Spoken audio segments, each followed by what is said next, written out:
Hola, soy el Padre Maurino en otra cápsula de Agua Viva.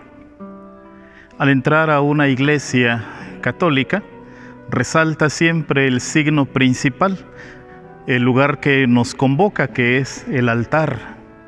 El altar que nos recuerda a Jesucristo, puesto que en el ofrecimiento al Padre, Cristo es víctima, sacerdote y altar.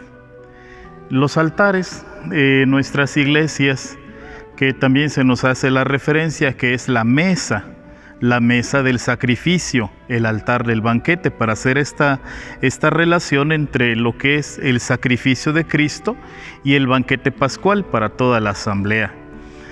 El altar en nuestras iglesias tiene que ser el centro no necesariamente arquitectónico o geográfico, pero sería lo ideal, sino el lugar hacia donde fácilmente las miradas de toda la asamblea se dirigen. Así, cuando uno entra a un templo, a una iglesia, lo que resalta a los ojos tiene que ser el altar. El altar que de algún modo se nos pide también que sea de material sólido, en este caso de piedra, que también puede ser de madera. Por esta relación de la piedra con el altar, de la madera con la mesa, la relación también de la madera con la cruz de Cristo, como también de la piedra con la roca, que en el Antiguo Testamento hay distintas referencias a Dios mismo como roca, como piedra, recordando aquella piedra donde Moisés se acerca y la piedra brota agua. Así, el altar como roca que nos va a recordar siempre a Jesucristo. Y también pues el hecho de que el altar sea considerado como mesa de banquete nos hace pensar en otro orden de ideas, lo que es en el lado meramente antropológico. Porque los seres humanos podemos pensar que nos reunimos, nos convocamos por distintos acontecimientos, podríamos reunirnos, pero la reunión primordialmente humana es en torno a la comida. Y la comida se realiza en torno a una mesa. La mesa tiene entonces ese sentido de reunión, de comunión.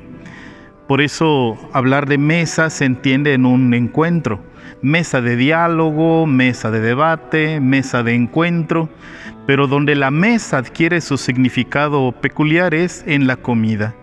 Digamos pues que humanamente hablando, lo que nos hace en un sentido de mayor expresión de la dignidad humana es cuando el ser humano comparte sus alimentos, y sobre ahí es donde entra en juego la mesa, que es también el signo de lo más alto de lo que es la dignidad humana, compartir los alimentos.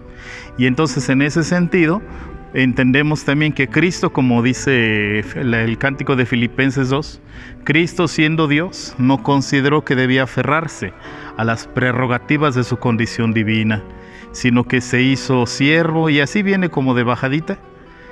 Y dice ahí el cántico, hasta la muerte y muerte en cruz.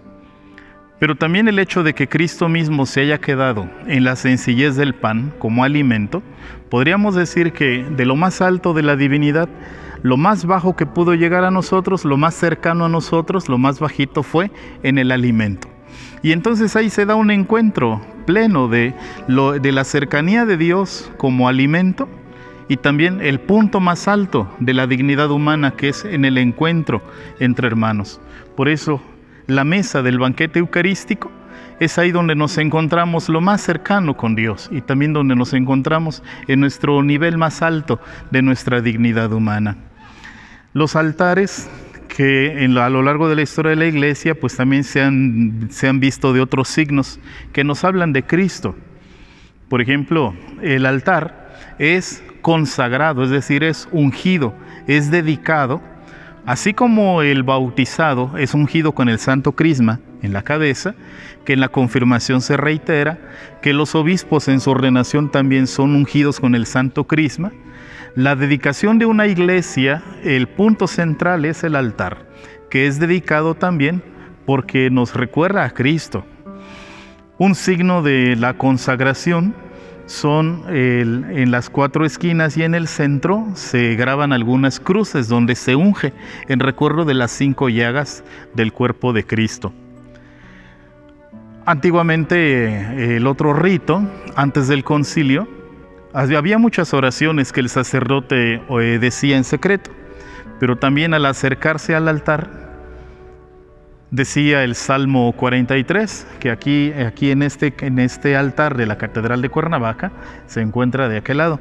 Recordemos que este altar fue dedicado y adaptado así como lo conocemos en 1959, todavía años antes del concilio. Por eso, aunque se celebraba de cara al pueblo, ya desde 1959 hasta que fue la indicación del concilio, pues el sacerdote celebraba de aquel lado. Así aquí en nuestra catedral, el altar resalta de tal modo que al entrar casi brilla por sí solito. Así es que cuando entramos a una iglesia, nuestra mirada se ha de dirigir siempre al altar. El altar es para muchos también lugar de oración, encontrarnos ante el altar en oración. De allí que fuera de la Eucaristía, también el altar se ilumina, sobre todo cuando celebramos las laudes, las vísperas, las completas. No cuando se reza el rosario, las velas del altar no se encienden. Pero así entonces el altar es el centro de la oración en la espera del sacrificio eucarístico.